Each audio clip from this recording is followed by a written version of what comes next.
Well, Santa dropped into Pakenham in his sled, with the reindeers, with Rudolph in the lead, landing on the roof of the department store with his elf in the sled as well. As the temperature hit 42 degrees Celsius in the shade. Oh God, poor Santa. Must put the reindeers in the shade. Maybe they can put a sprinkler on to keep them cool.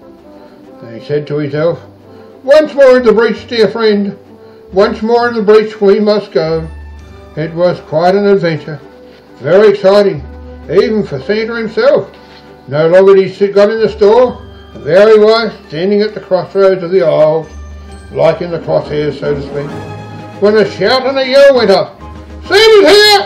Well, they came from every direction, and almost stampede that threatened to sweep Santa off his feet, consume him in the crush. That was only the first wave, the mothers, and the second wave, of course, was the children. Poor Santa. He staggered out back under the onslaught of love, joy, and affection. I do not know who was the most excited, the parents or the children. One thing is certain, Santa made a mental note to put in an order for some contact sports protective armour. They must be getting old. All the excitement is getting too much for a poor old chap. Santa moved down to the front of the store, kneeling down between the rows, talking to two small children what they would like for Christmas. It took quite a while, and Santa's knees were getting tired.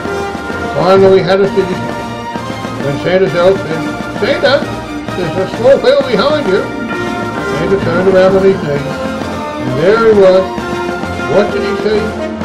Filled him with both wonder and sheer terror at the same time. Here at his eye level, right in his face, was a sea of little faces, with their eyes and their faces beaming, with all their hopes, dreams and expectations.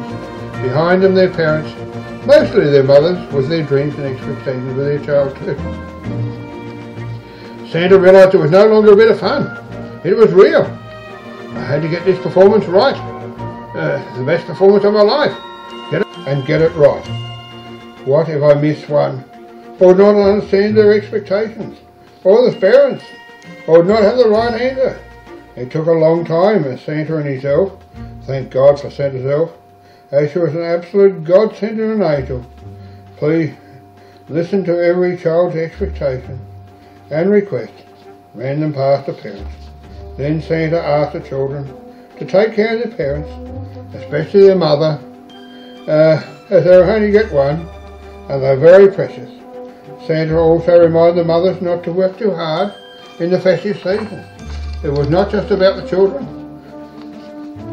but them too, and their enjoyment as well. Finally it was over for a while, and Santa was able to breathe again, and he walked around he walked on his rounds to the store with his knees still weak and trembling, and he hoped he'd got it right. Thank God for Santa's elves. They made it so much easier for me. I will finally make it through the Christmas night. One little child asked by the elf, "What would you like for Christmas?" She replied, "Frozen." Santa did a double take, frozen. What could she mean? What a clever child wanting something cold. Oh my God, I could do with something cold right now inside my suit. There's a sauna in there rose several degrees inside my suit. I wish I was frozen up in the North Pole. I did have a distinct feel right this moment. As the sauna now rose to a new intensity in my red winter suit, just like a fully charged and steaming hot pressure cooker. Santa felt it had just reached 45 degrees Celsius in his suit right now. For the thought of frozen drinks, frozen fruit, like anything frozen, had a lot of feel for old Santa right now. Oh dear, what would you like frozen for Christmas?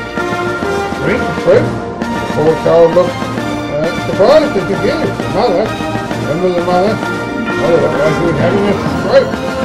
And was making choking and pronounced gurgling noise. Poor Santa had a nasty moment when he thought he might have to do CPR until the ambulance arrived. Santa really didn't need that kind of excitement right now. But Santa's elf kept in the breach. Thank God for Santa's elf, said Santa to himself, pointing out to Santa that she wanted Frozen the movie. Oh, I thought this was an excellent choice, as anything cold seemed like a really good idea right at this moment. I think my elf explained that Santa could not do without his elves. He just can't be across everything all of the time.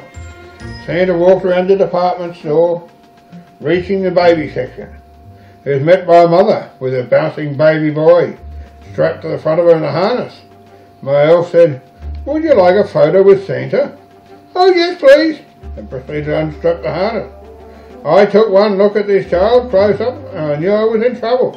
As she passed me the child, my knees started to buckle, and he commented, "He's heavy, isn't he?" "He's a real bruiser if you ask me." About this time he took an overly keen interest in my beard, gripping it in a vice-like grip. The mother jumped in alongside. I thought to come to my rescue, but no, she wanted to be in the picture too. The elf said, "Put your head up, Santa, we'll take the photo." Well, I would if I could break free of the vice-like grip with its pronounced downward thrust. Well, mother and elf, Santa's elf, managed to prise loose the vice-like grip, and finally we managed to take the photo. I revised my opinion.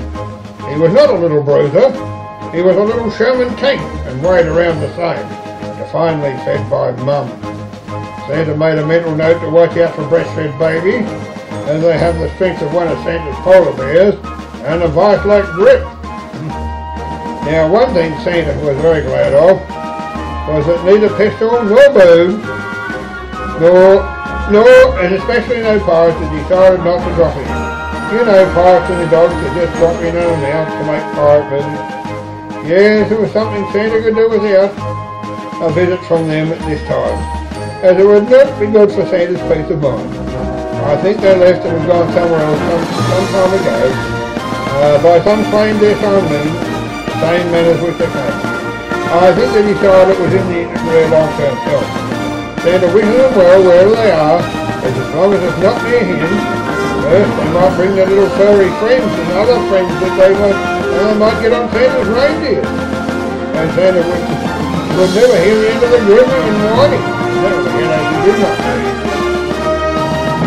Also, they would attract the attention of the man in the big hat from Canberra, who was very keen and interested in them last time, and the fact that they were here and what they were doing here.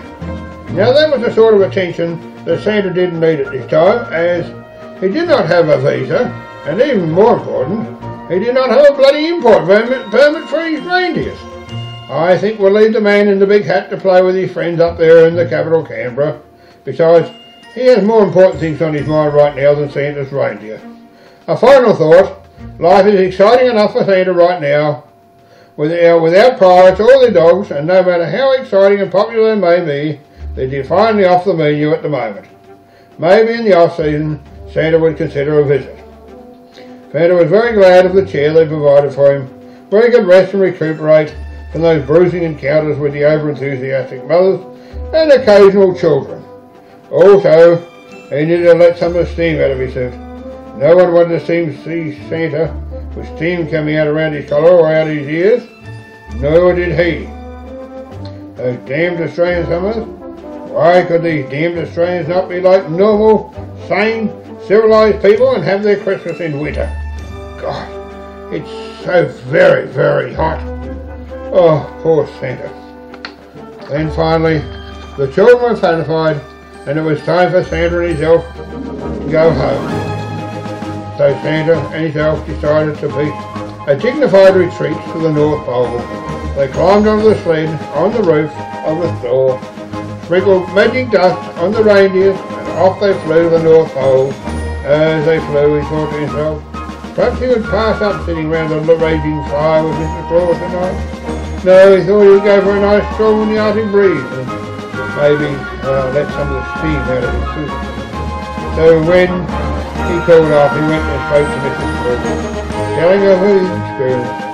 He teared up as he remembered the sea and the expectant, beaming faces. So hung on his every word, hoping he'd managed to beat every child and their parents. My God, I hope I got it right. It was a great, great conclusion.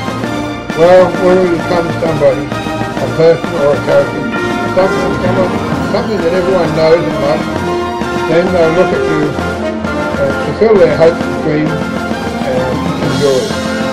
It's not as we perceive ourselves as characters, but as others perceive the character. Do we tell their hopes, dreams and aspirations? All I can say is I hope I do. And I can only be what I can be at any given time. No more, no less. I sincerely hope that is enough.